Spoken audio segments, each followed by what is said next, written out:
Assalamualaikum warahmatullahi wabarakatuh. Perkenalkan, nama saya Cici Hargono dengan NIM 131421062 dari kelas 4D. Baik, saya akan mempresentasikan materi tentang pentingnya komitmen nasional untuk pembangunan. Pertama, polarisasi dunia.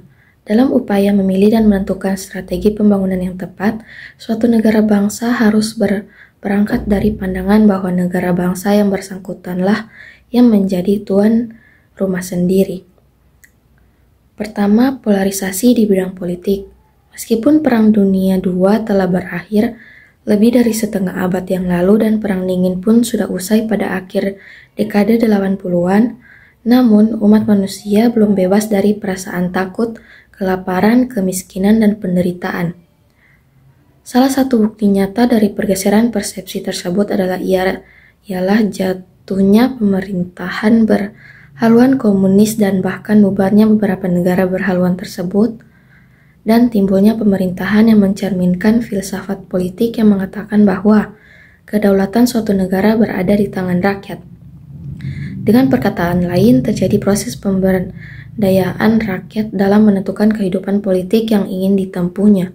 Bahkan terdapat negara yang meskipun mengaku masih menganut paham komunisme dan sosialisme, tetapi sudah semakin terbuka dan semakin transparan dalam interaksinya dengan negara-negara lain. Yang kedua, polarisasi di bidang ekonomi. Polarisasi dunia di bidang politik dan ekonomi tidak dimaksudkan untuk menonjolkan berbagai bentuk perbedaan antara negara-negara di dunia, melainkan semata-mata untuk memberikan bahan pemikiran tentang upaya apa yang dapat ditempuh demi peningkatan kesejahteraan umat manusia, meskipun terdapat perbedaan-perbedaan antara satu negara dengan negara lain. Selanjutnya, komitmen nasional atau non-keberhasilan pembangunan.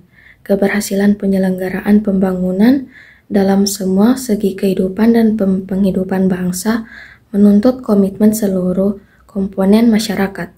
Idealnya berdasarkan strategi dan rencana pembangunan yang ditetapkan oleh pemerintahan, semua warga masyarakat turut menjadi pemain, tidak ada yang sekedar menjadi penonton. Pertama, elit politik. Dalam teori administrasi pembangunan, kelompok elit politik sering dikenal sebagai legitimizer. Mereka pada umumnya terdiri dari tokoh-tokoh partai politik dan sebagian diantaranya duduk di lembaga perwakilan sebagai wakil rakyat, selaku pemegang kedaulatan rakyat.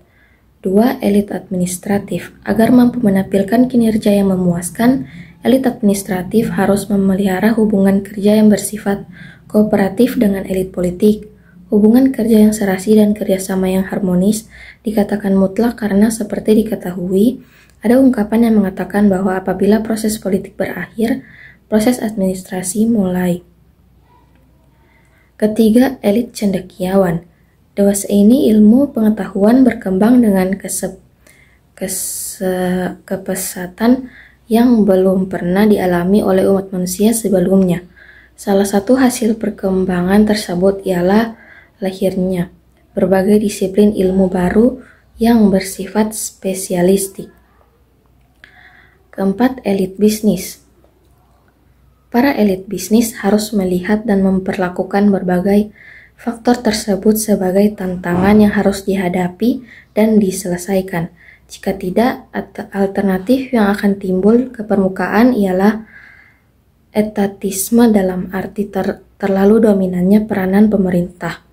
Dalam kaitan ini harus segera ditambahkan bahwa di negara-negara industri baru, negara sedang berkembang dan negara sedang membangun, para usahawan memang telah mengalami banyak kemajuan dan menggembirakan. 5. Elit militer. Dapat dipastikan bahwa suatu negara bangsa bertekad bulat untuk mempertahankan kemerdekaannya, menjamin integritas teritorialnya, menegakkan kedaulatannya, menjamin stabilitas dalam segala bidang dan penghidupan bangsa, seperti di bidang politik, ekonomi, pertahanan, dan keamanan, serta sosial budaya. Dengan kemampuan seperti itu, negara bangsa yang bersangkutan akan memerlukan angkatan bersenjata yang efektif dan modern untuk menangkal berbagai bentuk ancaman atau bahkan serangan yang mungkin datang dari luar dan untuk memadamkan segala bentuk gangguan yang mungkin timbul di dalam negeri. Sekian, itulah hasil pemaparan materi dari saya. Jika ada kesalahan kata mohon dimaafkan. Terima kasih. Wassalamualaikum warahmatullahi wabarakatuh.